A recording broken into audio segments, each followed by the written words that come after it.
News 24 global টাইমে শুক্রবারের সাপ্তাহিক আয়োজন অন্যরকম সংবাদে আপনাদের সবাইকে স্বাগত জানাচ্ছি। পুরো আয়োজনের সঙ্গে আছি আমি আসিফ টিপু।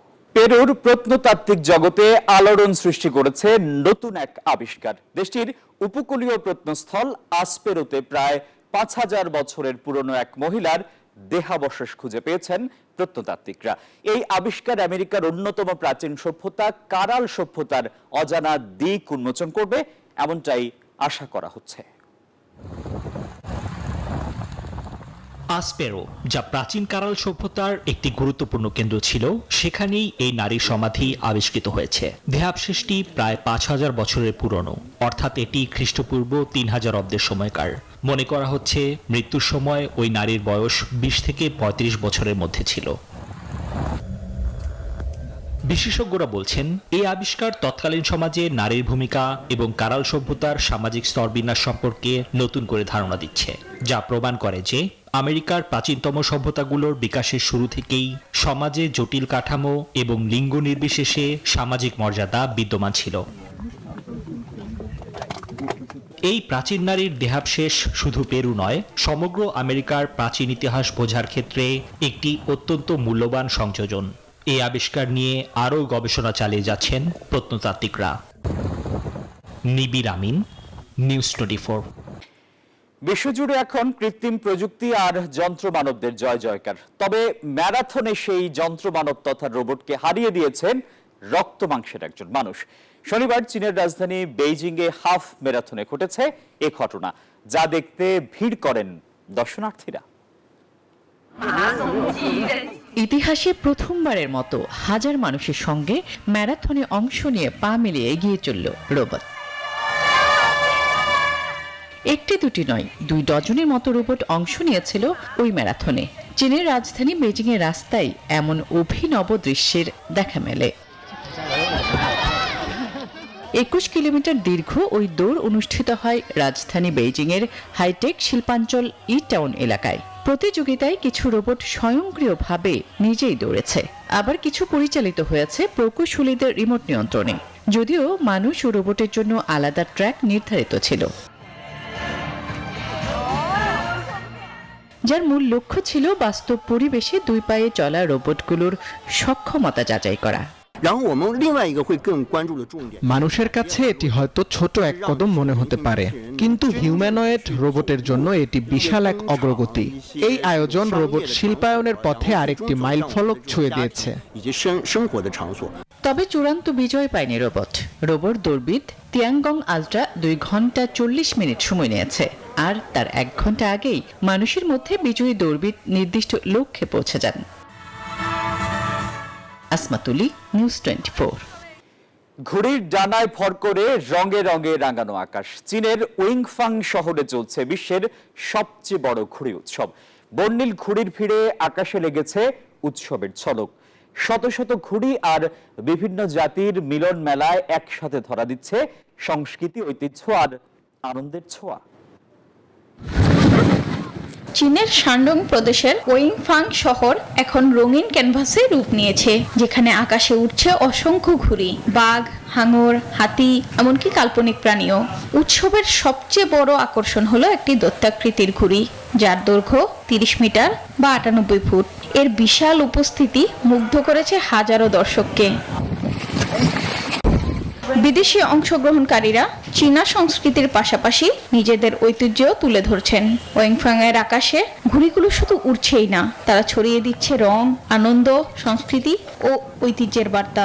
ঘুড়ি টানায় ভর করে যেন এক বিশ্বজনীন মিলনের রঙিন উৎসবের উদযাপন চলছে।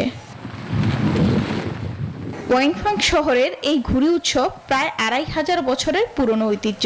এটি শুধুমাত্র একটি বিনোদনমূলক আয়োজন নয়, বরং চীনের সাংস্কৃতিক ঐতিহ্যের একটি গৌরবময় উদযাপন।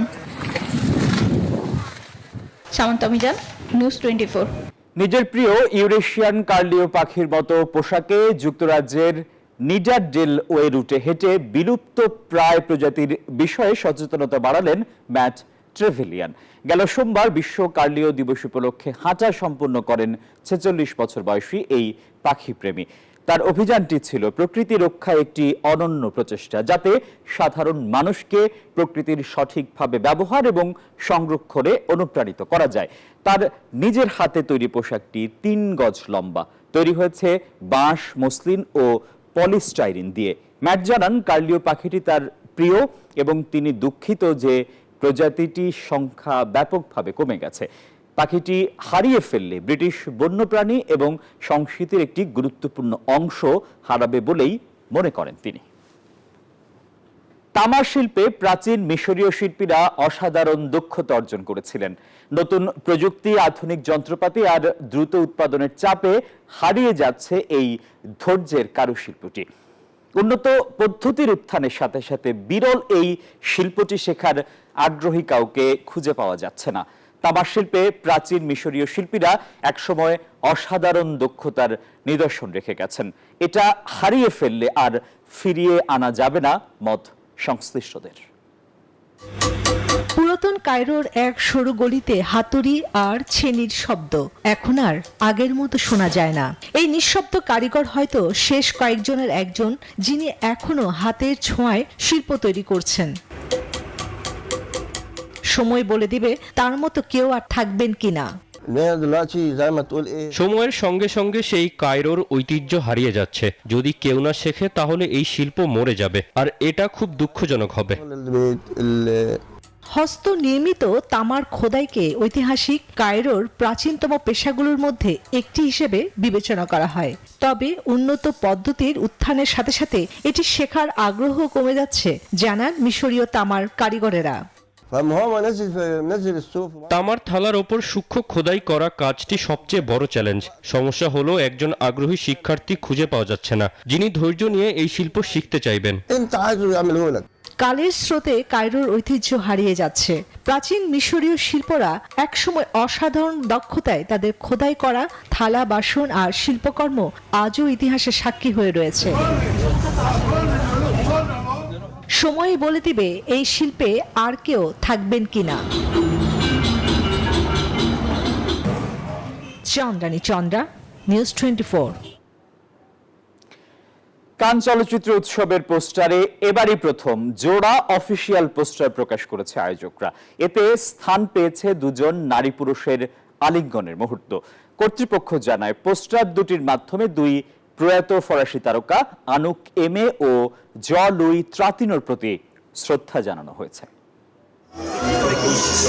বিশ্ব চলচ্চিত্রের মর্যাদাপূর্ণ আসর কান চলচ্চিত্র উৎসবে প্রতিবারই থাকে নতুন চমক। এবারও তার ব্যতিক্রম হয়নি।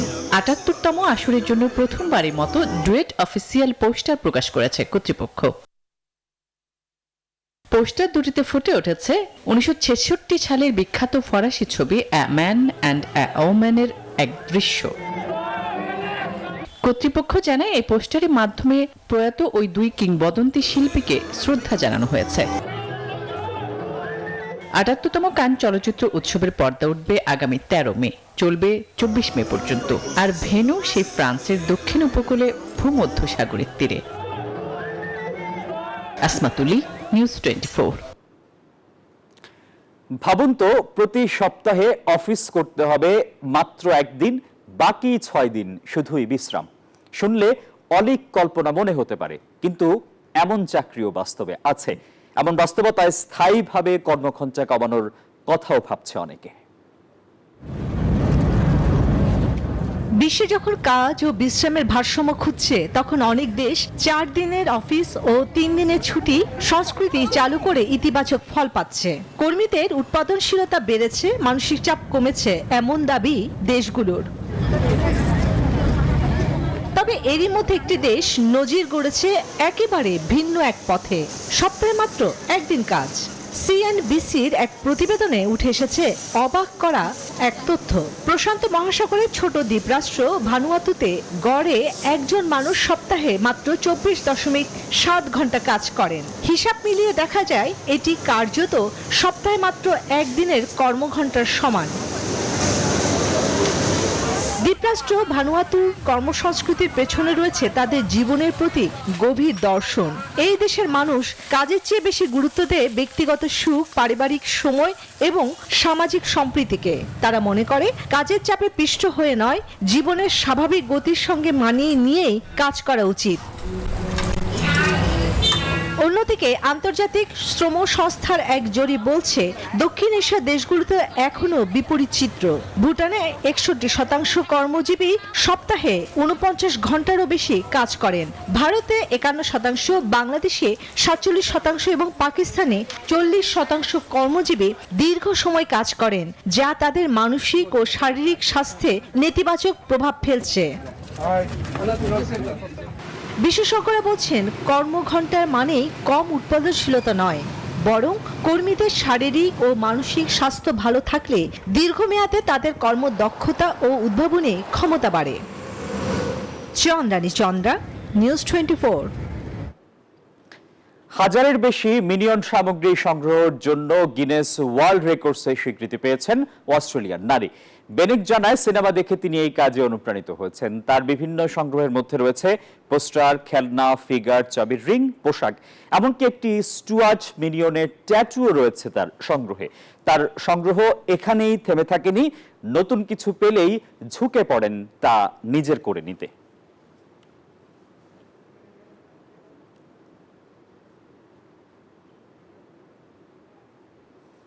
আর এই ছিল নিউজ 24 অন্যরকম সংবাদে।